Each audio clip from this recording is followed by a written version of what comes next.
Welcome to Untethered to Rooted, a podcast that brings you a collection of stories around grief, healing, and identity. Hear from everyday people how grief and loss shape their identity and how their identity shapes the way they heal and process grief. I'm your host, Daugherty, a licensed psychotherapist with extensive experience dealing with grief, both personally and professionally. And if you want to hear stories with gems and practical tools for healing, stay tuned for more. Hello to all of our listeners today. For this episode of Untethered to Rooted, we'll be exploring grief, healing, and how that informs our social responsibility to each other. I was speaking to our guest today about what is our responsibility to the people we know and also the greater world. And our conversation expanded on Ferguson and the past several years of police violence towards the Black community specifically, and activism and grief. We discuss the ways we are individually and collectively harmed and how that should inform how we care for other people, what our politics look like, big and little, and how we can steward care and healing as a community. And when you're a counselor and also a counseling educator, like my guest today, with a passion for social responsibility and collective action, these topics intersect in beautiful new ways, I believe, that dive deep into reflecting on our shared humanity and how our experiences can widen and increase our empathy, but also change the ways in which we are called to act towards each other. And so, I'm excited to discuss this intersection today and introduce Deborah Osborne. Deborah and I go way, way back, almost 2 decades of friendship, and I'm really excited to have her here. And so, by way of introduction, Deborah Osborne is currently a school counselor working in majority minority schools to address educational inequity and provide students with trauma-focused social emotional support. Formerly, she was a Gear Up specialist focusing on college and career education and attainment for first-generation middle and high school students. She holds a Master's of Education in Human Development Counseling from Vanderbilt University and has served there as an adjunct faculty member for counseling diverse populations pre-practicum in counseling and internships 1 through 3. So, Deb, we're excited to have you here, and I'm going to share your website at the end of our show, but she also has a website for counseling diverse populations as well. So, Deb, we're excited to have you here.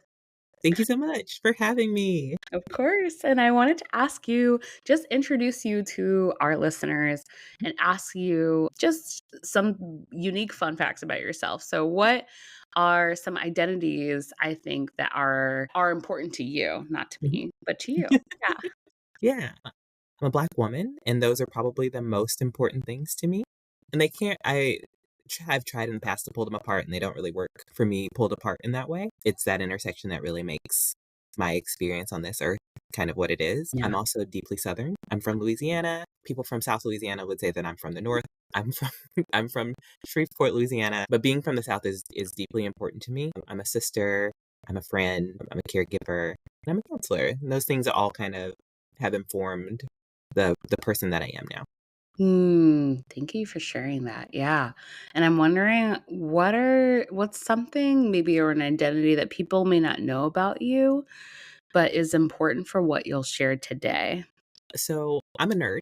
And I think part of that identity development was that when I was really young, so like 7, 8 years old, my mom plopped me down in front of the TV, which was a treat in our household, and made me watch Eyes on the Prize, which is PBS's several hour long series on the civil rights movement in America. And it was kind of a thing that I would watch almost every year, starting Wow. around 7 or 8 years old. And it has really deeply informed my outlook on the world. I have made lots of people in my life watch it. It's kind of hard to find now. It used to be on VHS and you could buy the whole set. Now you can watch it on Canopy, which is several public libraries kind of streaming service. It's a documentary streaming service, and you can watch several of the episodes there. Some of the other episodes you can find on HBO. Sometimes they're on YouTube. But if you can get your hands on them, I would highly suggest watching them. They are from the 80s, but in through the early 90s, but they are really, really, really well done and cover a lot of history in a digestible but important way. That's important. Thank you for sharing. I had said to you, I haven't seen Eyes on the Prize, so actually I that's You gotta something get that on it. I want yeah, I gotta get on it for sure. And so highly recommend from Deborah. I also know that since we're talking about grief, healing, and Mhm. social responsibility to each other today, and because you're a counselor and counselor educator, I'm just wondering what's your connection to this topic? What's your unique connection? Yeah, so I am an orphan. Both of my parents passed away. My mom passed away when I had just turned 13, and then my dad passed away when I had just turned 25. Those losing a parent really young kind of rocks you, Mm, and really does shape a lot of how you experience the world. But when I think about my connection to social change and social justice, social responsibility, the thing that really kind of tethered me to this was Ferguson happening. It was 2014. I remember distinctly being on Twitter for days. I felt like I couldn't sleep.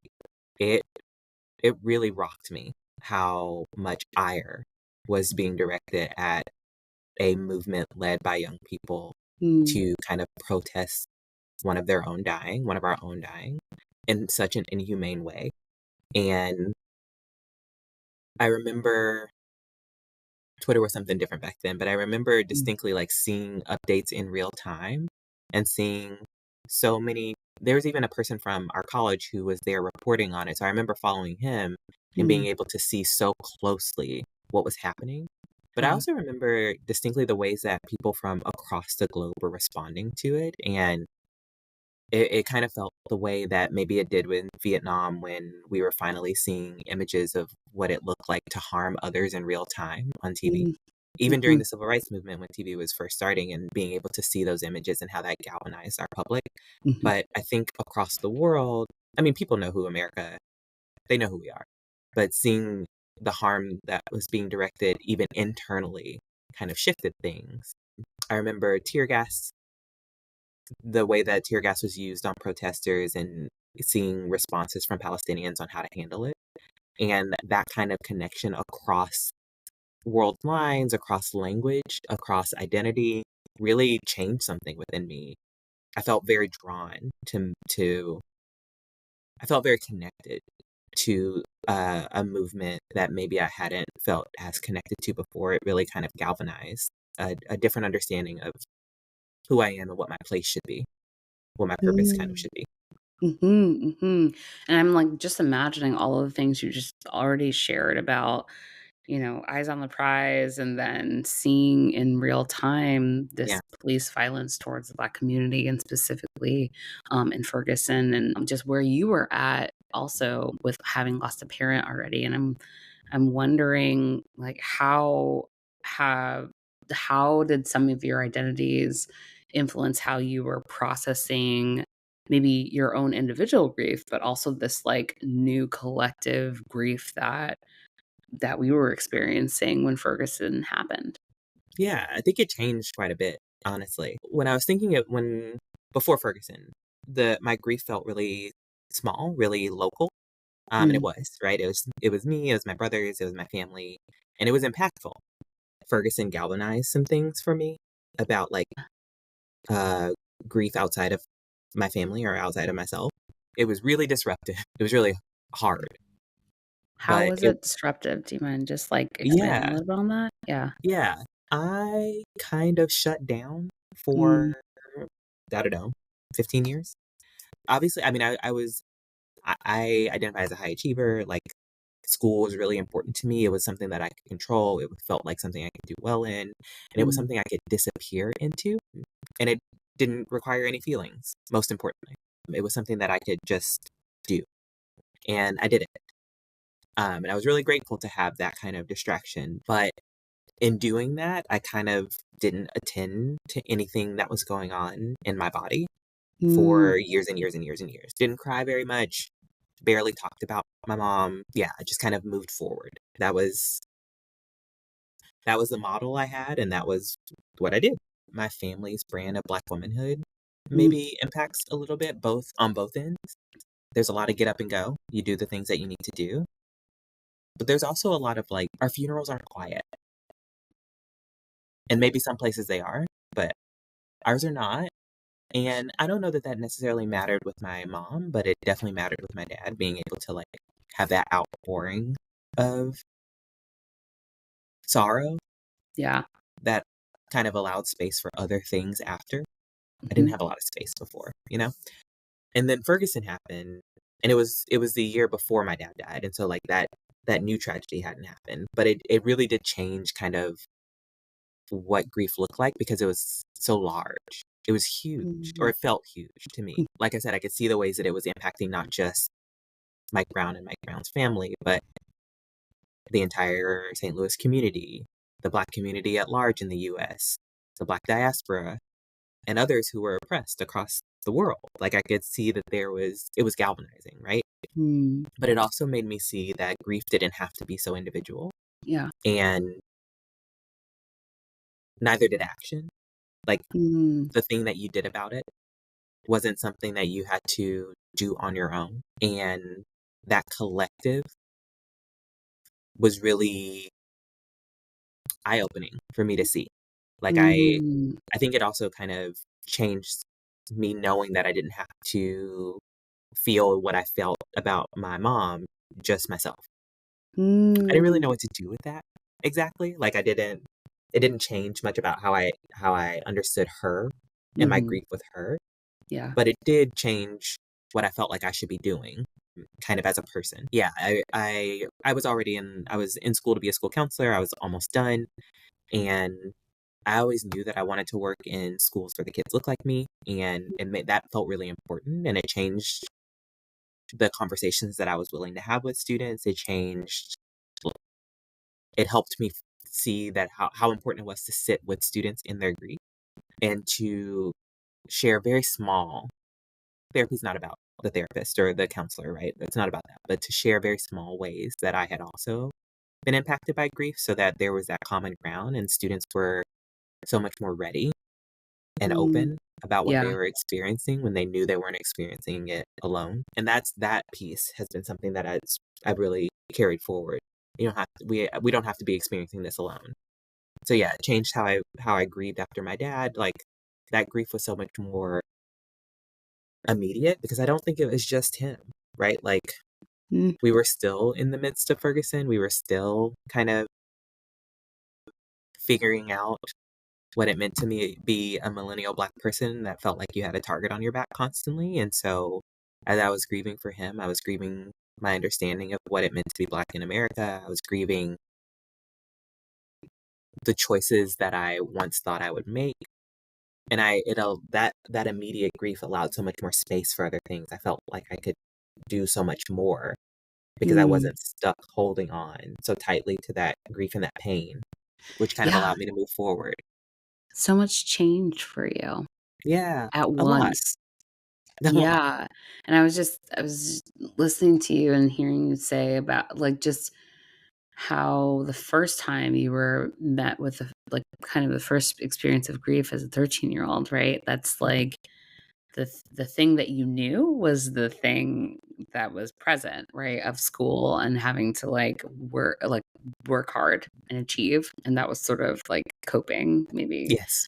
Yeah. And then seeing that coping could look differently through this collective action or through this like social responsibility and social justice. It sounds like it would like open the door for you for being able to just process grief, like not having achievement attached to your grief.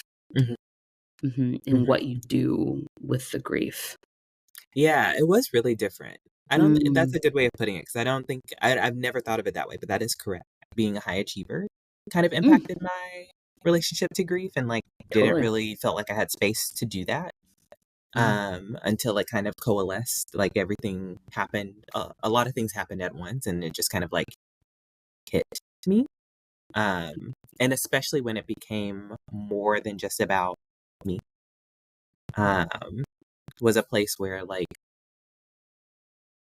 grief was Mhm. overwhelming, but also, like, it wasn't isolating anymore, Yeah. you know? Like, Yeah. before, my parents dying was about me, Mm. sorta, my family. right? So, Mm-hmm. so local, so small, important, impactful, Mm-hmm. but small. And then I remember Ferguson happening and like vibrating. Like I felt like I couldn't sleep for days. Mm-hmm. Um, but I also could tell that like, or I could see that this was not something that I was going to be able to process by myself. Um, Mm. and I also I felt like I spent, I don't know, 4 days on Twitter, just like seeing, I remember distinctly like the tear gas being used Mm-hmm. against protesters Mm-hmm. and getting responses from Palestinians around like, here's how you deal with this. Mm. And so like, During Ferguson. yes. Yeah. Yeah. And so it was so um, eye-opening Mm-hmm. to see that care and not, I mean, care and like tactics Mm-hmm. were being used across identities, across continents, across language. And it's really helpful to know that you're not moving through something by yourself. Mm-hmm. Um, Mm-hmm. for me, that like anger is like propelling. Yeah, it was more, the change moved me more towards connecting with others and figuring out what my place is to make an impact. Moving, and this makes sense, right? Like if we think about identity development when you're younger, you're really egocentric, right? And like Yeah. that makes sense. It makes complete sense for who we are in that moment. And then as we Mm-hmm. get older, we're able to take in more information and see the ways that it connects with others, impacts others. And I think that's that second interaction with grief, both my local and the larger, really kind of spurred some thought around like what can my impact be. Mm. And yeah, and it would like, I think for several years it was school counselor, working with students in schools. The school where I worked is the poorest zip code in our state, Mm. and there's a lot of police violence. There's a lot of violence in general. There's also a lot of poverty, and we know that like lots of crimes are crimes of opportunity or crimes of poverty. Like when you Yeah. need something and you only have one way of getting it, you go about the way that you can. Yeah. But I also remember in that time that I was there for about 5 years, and we lost 17 students, and it was really, really hard. It was really hard for the kids, for their families, for our community, for us as educators. Specifically, And you lost 17 students to police violence and also just violence in the community and yeah, both. both. Yeah, there was a lot of violence in the community. When I think about grief, there's a lot of anger, and like anger gets placed sometimes exactly where it needs to be, and sometimes it gets placed exactly where it can be. Mm. And I think part of what was happening with my students in their community is it was placed where it could go. And there were people, and there still are people there who are working to help our students and their families figure out other ways for that grief, other ways for that anger, both within the community and putting pressure on elected officials to like address the underlying issues there. But like when we were there, the students were dealing with it the best way that they knew how, Yeah. oftentimes, you know? Yeah. Yeah. And then I kind of moved a couple of years later. I got asked to teach and realized that I had a way to impact a different way of collective action, a different way of impacting the problems that I saw. And I had a captive audience of, if I'm going to be honest, mostly white students who Mm. wanted to be doing something. And I'm so grateful. But there's also a lot of disinformation.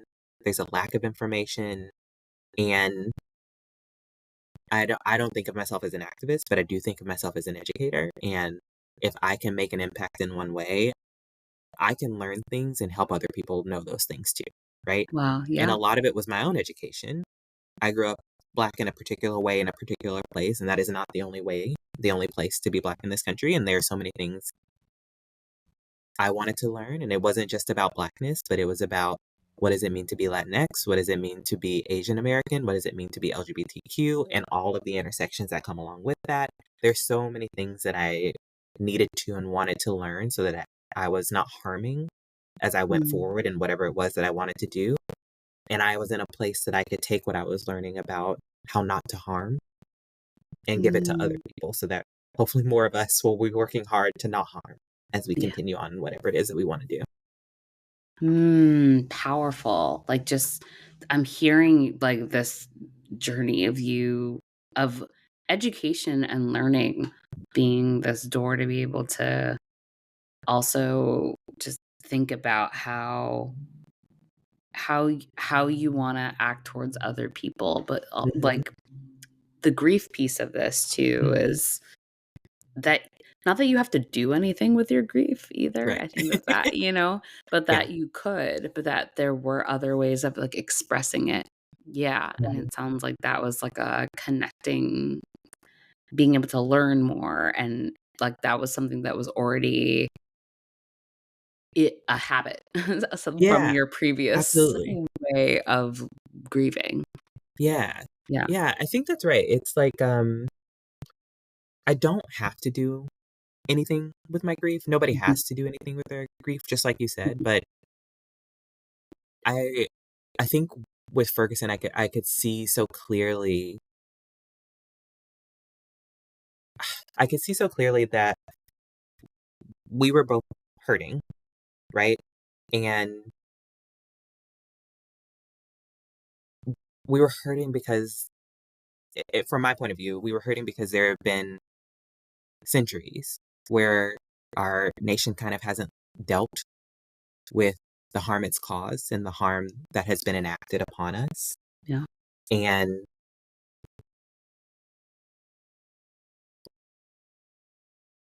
that that grief from the generational harm can often look a lot like anger, Mm, and that is so helpful, right? It propels, it keeps you moving.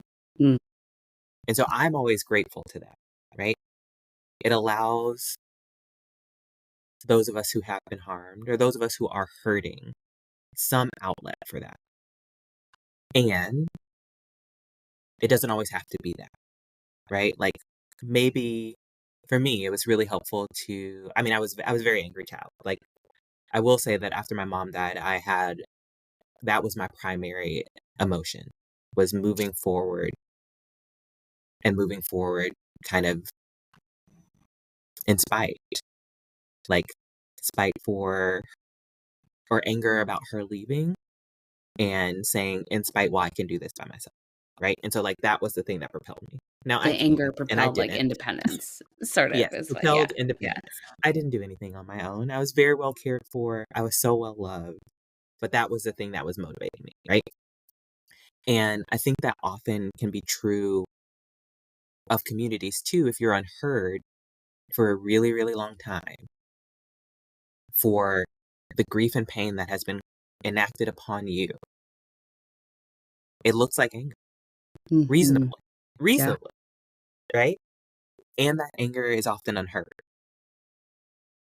And so I think it can be really helpful to have multiple paths of expressing or having that grief be expressed in multiple ways to see what sticks. And for me, the anger in that sense, or my anger was still there, but it was propelling me forward to be like, well, you're going to learn this, you Mm. know, I'm going to use what I have access to make sure that people know these things. Cause then you can't say you don't. And that Ah, takes away your excuse to harm in that way. To me, that's not everybody's path towards that. Some people are organizers, some people are speechwriters, some people are the literal politicians, right? Like there are so many paths towards adjusting that harm. But for me, it was this is happening and you're going to know about it. And that kind of propelled me. yeah, that education piece was contributing then to not just, like, individual action well, yes, Mhm. to individual action, but also, like, individual action as it intersects with the collective action, Yeah. is sort of what I'm Yeah. hearing you say. Yeah. Yeah. Y Exactly. yeah.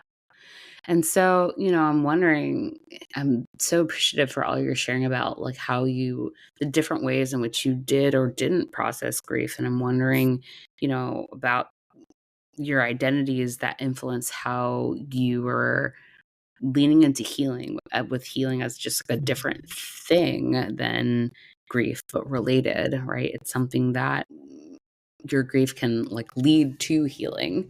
And so I'm wondering, yeah, what identities have influenced your healing?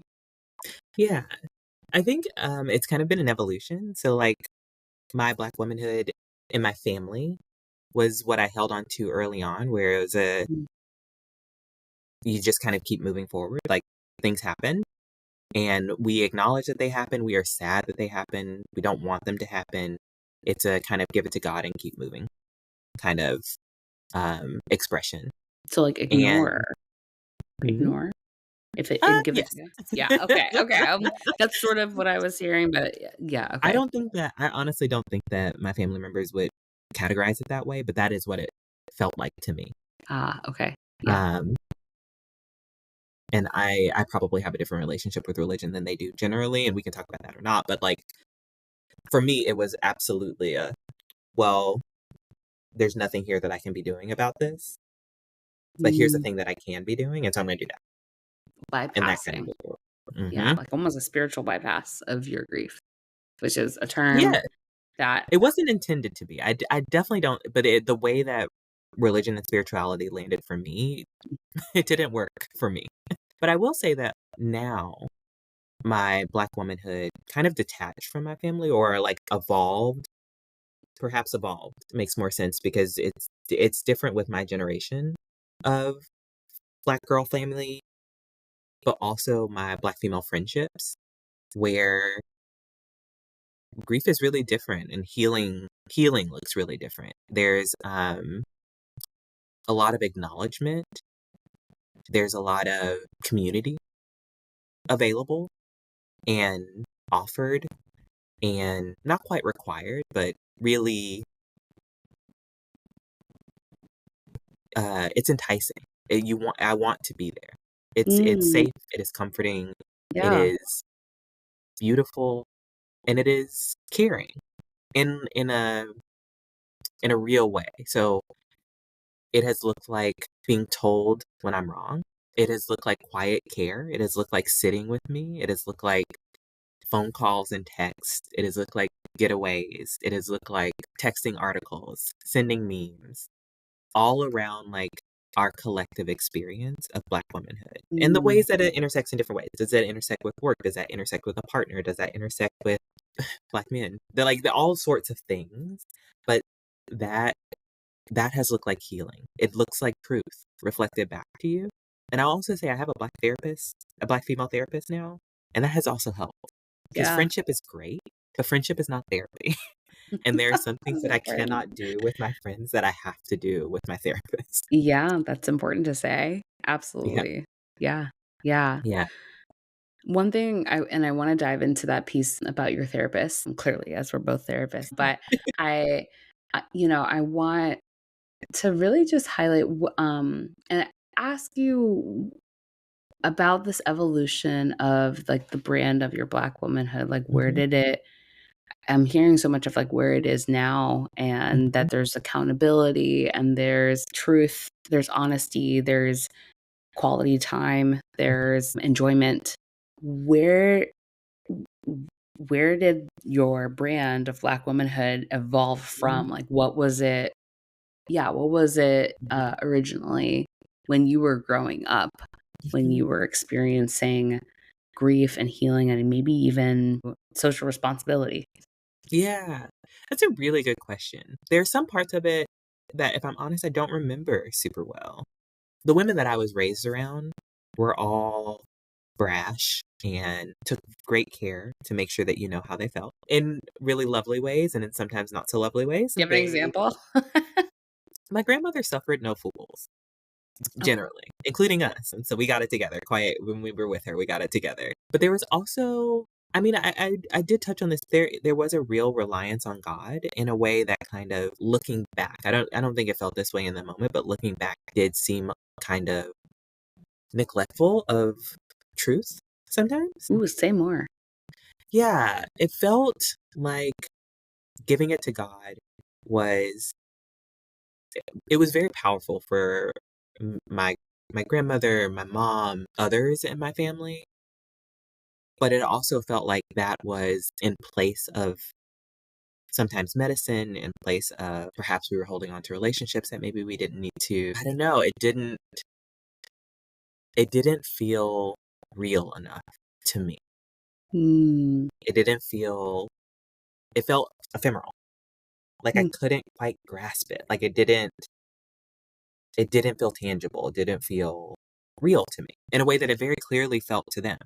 mm. And the And potential for harm to be there is also when you yes, mention, like, instead yes, of give it to God instead of using medicine or yes, okay. Yeah. yes, yes. And so I'm sure that that's at least part of why I have like why there's some distance for religion in me versus other people in my family.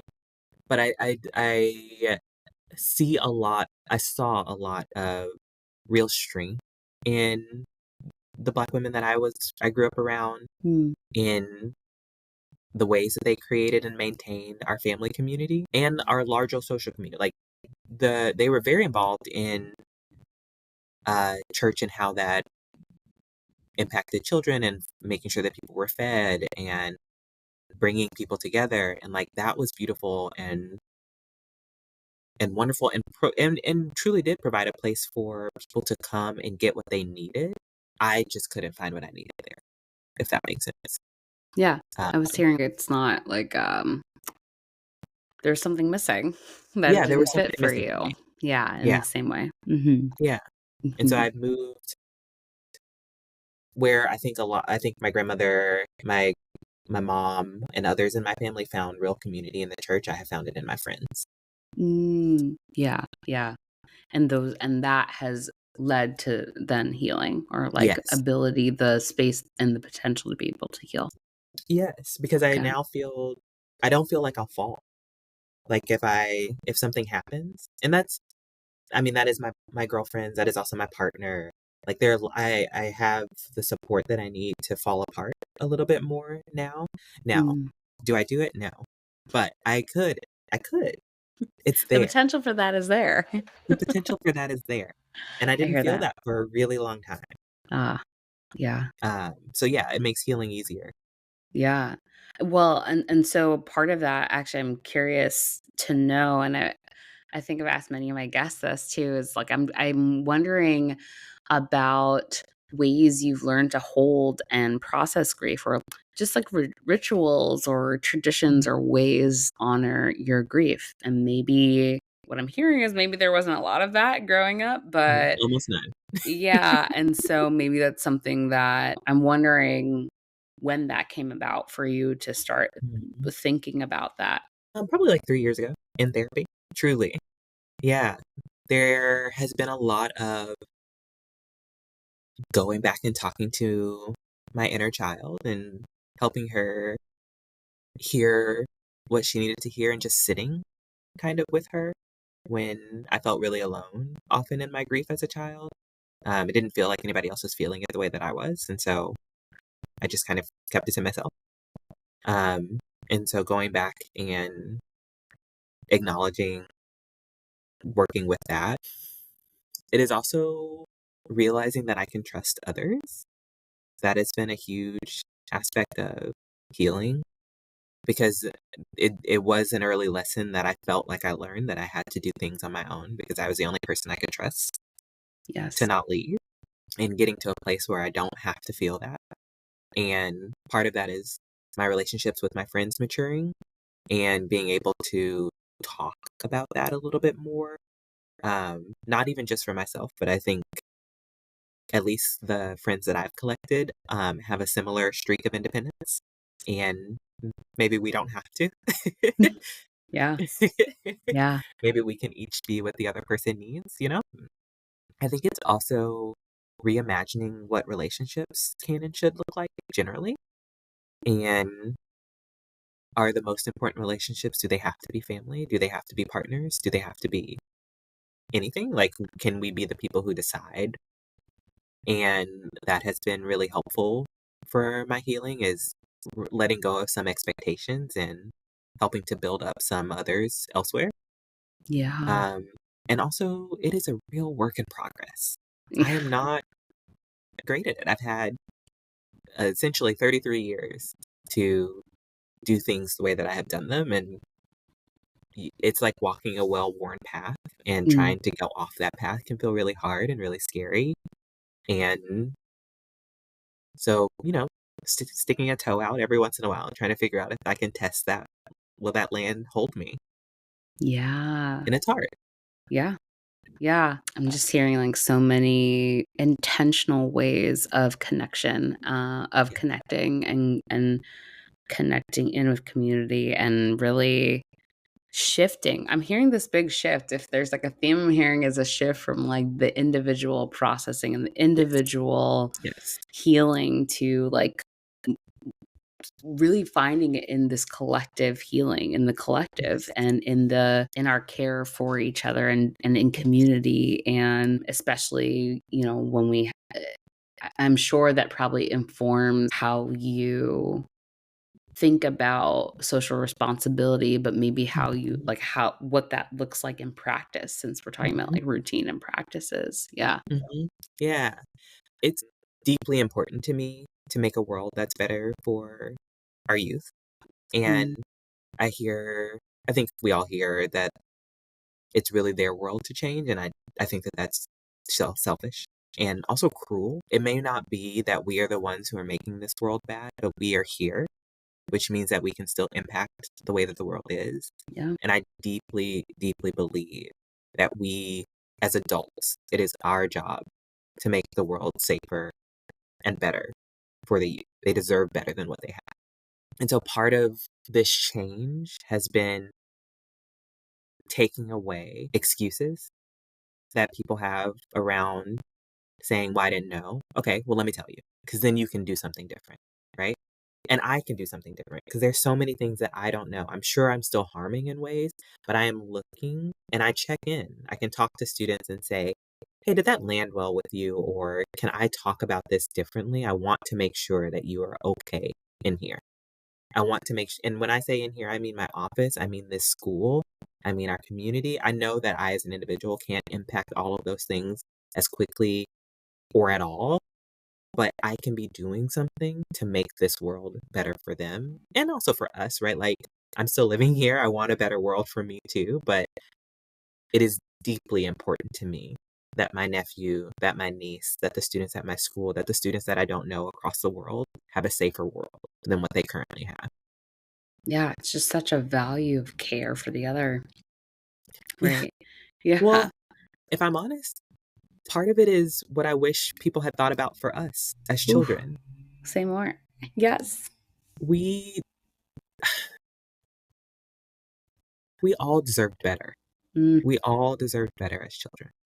Even those who grew up in the best of situations, the world that we currently have is rapidly heating. We have created structures so that people don't have enough to eat, so that people don't have places to live. These are not things that were handed down by some almighty power. These were things that we created, which means that we have the power to do something about them. mm, Somebody should have done that for us. Like, somebody should have done that for the people before them. mhm, And we should be doing this for them, for the students who are coming, the children who are coming after us. We mhm, can do this.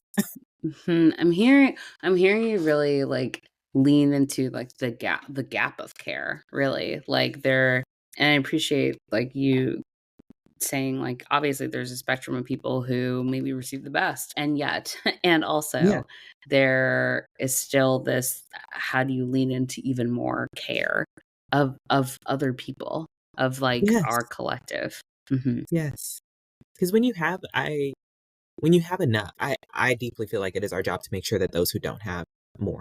Mhm. I have enough. I mean, I work in public education. I don't make a lot of money, but I make enough. I don't need to hoard more, but I can be spending my time and my resources making sure that those who don't have more. Mhm. We all deserve to have enough. Mhm. Mhm. And just, I mean, what you shared earlier about being in the schools that you were in, right, where there was a Mhm. lot of poverty, I'm sure, like, that was something that came up for you on a daily basis of, like, how do we fill the gap? How do we fill these, like, social, societal gaps? Mhm. Yeah. I also remember, like, I did not grow up wealthy. Mhm. I think we were solidly middle class until we weren't, and we lost our house. And so, like, but I was always well cared for because there was somebody who was like, "That child deserves to have enough." And maybe they were in my family, maybe they weren't, but I was always well taken care of. We can do that. This is a thing we can actually do. It baffles my mind that Mm. we have the ability to do this, to make it so that children and people don't suffer. Because I think we often get hung up on children because we feel that they are completely blameless, but people deserve to have enough, and we can A do that. We actually can do this. and so I'm wondering even, like, I'm sure there are some listeners out there that are hearing this conversation and they're like, "Well, like, what is enough?" Like, "Deborah, what Oh, is enough?" yeah. Well, everybody should have a place to live that's safe. People should have enough food, and we should all have access to education. I don't that clearly won't fix everything, but I think it's a great place to start, you know? And so maybe your community has a community fridge that you can Venmo $100 to. You don't even have to have the time to go shopping. You can just send them money. Mhm, Or maybe you need to sit at a city council meeting and make sure that there is, when they're building whatever new development, that there is low income housing included. Or that if it's displacing people, that the developers know that we won't be quiet about that. mhm, Or maybe we mhm, need better public transportation so that students and individuals who don't have cars can get the places that they need to be. There are so many ways, and not everything works for everybody, but we can be doing something. We can all be doing something. Or maybe it is like you build a little free library in your community and you put in books for people to have that help mhm. them get access to thoughts and ideas that maybe they didn't have access to before. We can all be doing something.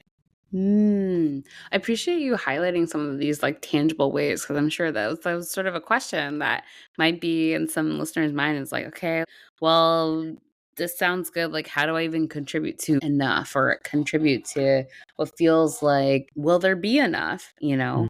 Yeah. Meet your neighbors. If you have a neighbor who needs childcare, I'm not saying you need to do it every night, but maybe you can offer, right? Offer with no strings attached. Or if you have an elderly neighbor that isn't able to cook for themselves anymore, there are so many ways to coupon. I promise we can do this. Mm. You know, Yeah. there there there are all sorts of things on TikTok about how you can shop at the Dollar Tree and make nutritious meals. So you don't have to have a lot of extra money, or maybe somebody else can provide the money and you have the time to cook. Whatever it is, we can care for one another. Mm. Yeah, and I feel like that's the resounding message I'm hearing is, like, how do we increase our care, of each other in community? And so, I'm wondering, there's so much that has shifted for you in experiencing your own personal losses of your parents and also, Mhm. being Ferguson being se Radicalized. a It r yeah. radicalized me. Yeah. It Yeah, did. I was gonna ask, like, how has grief and healing shaped your identity, if at Yeah, all? Yeah. it has radicalized me. Like, Mm, both in terms of like what we are owed and what we owe one another. We are all owed a safe place to live. Like, that is what Ferguson, that is one of the things that it taught me. What happened there is unacceptable.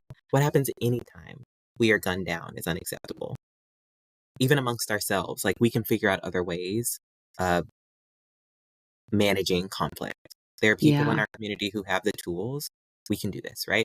But also, it has radicalized me in terms of what we can provide for one another. We do not have to grieve in isolation. We can use this grief, we can take our healing and make this world, this country, be better than it ever has been. Like, it doesn't, we have a terrible past, we have a terrible current, but we don't have to have a terrible future. We don't have to do. Yeah, I feel very strongly that we have the tools that it takes to adjust to ways that we care for one another. and that we can make that a priority while not losing anything for ourselves. Mm. I'm really just hearing like this, the phrase like abundance, like an abundance mindset, but there's so much abundance, and hearing you talk about like what is enough and enoughness, and using what resources we have, and how do we create from the resources that we do have, and how do we share, how do we have different forms of just I'm hearing like mutual aid a lot without you Yeah, saying that word, absolutely. just like forms Absolutely. of mutual aid, and forms of care for each other, and looking out for community, and including ourselves as part of community, and not having Yes, to do it on our own. correct. Yeah, we don't have to do it on our own. But that means that everybody needs to be doing something. That we all have a part, that we're all We all like have a part. participants in the social responsibility. I know we can do it. Yeah. And so I'm just wondering, even as we wrap up, I'm wondering like, what are some, I feel like I asked this question of a lot of people because it's part of what really prompted me to start this podcast in the first place, of just Mhm. I'm wanting people to dispel some myths that they had about grief and about healing, Mhm. but like learn something um, new, maybe that they hadn't heard about, and in particular in relation to social responsibility. I'm wondering, like, what do you wish people knew about grief, healing, and social responsibility, Mhm. or what do you wish you knew that you know now about this topic? Yeah, I wish I knew that it didn't have to be isolating, that it could be a real connector. It would have required a level of vulnerability that I don't know that I would have had at the time or would have allowed at the time.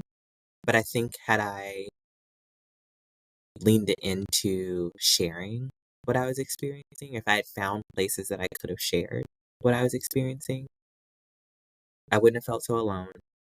I think I could have found community earlier, and I think I would have learned to shape that grief into healing a little bit quicker. Yeah. I it is still something I mean, it's still something I struggle with, like, it feels hard to share, but I think so many of us I think we all it's one of the few things that we will all experience is some level of grief at some point, Yeah. and being able to find community in that grief can be the thing that keeps us here, keeps us tethered, Mm. keeps us whole. Because I felt very fragmented for a really long time, and I'm getting closer to being whole, you know? Yeah, yeah. And I mean, I'm just hearing of all the ways, all the forms of connection in not doing it by yourself that like Yeah. led to you the wholeness. Oh, Deb, I'm so grateful for everything that you shared, just your passion about this topic, but also your own story. And I know that it will probably resonate with some people who like have maybe aligned parts of their stories with yours. Mhm. And so I just appreciate you sharing so much of yourself. And so as we wrap up, if our listeners would like to connect with you, and please let us know if that's okay, if they do. Yes, they came through my website. Okay, great. So the website and contact info is bit.ly or Mhm. bit.ly/counseling diverse pops with the S on the end. And on that website, I took a look. There is an extensive book, article, and podcast and visual artist list and more. And it's periodically updated to further Mhm. educate yourself on these topics. And so check out Deborah's website. And also, there's contact info there as well. And I will be putting these in the show notes as well. Thank you so, so, so much for having me. This has been really delightful, healing even. Oh, I'm glad, and thank you so much for sharing so much of yourself. I'm so grateful that you were just so open and willing to share with us. Thank you. Thanks for listening to this episode of Untethered to Rooted. Untethered to Rooted is produced and hosted by me, Dana Daugherty. Original music was composed and performed by the ever-talented Daniel Dickinson. Thanks so much to our guests for sharing with us today. And if you like what you hear, please subscribe, rate, and review our podcast. And follow us on social at Untethered to Rooted. And if you didn't like it, what podcast? Dana who? Until next time, take and give good care.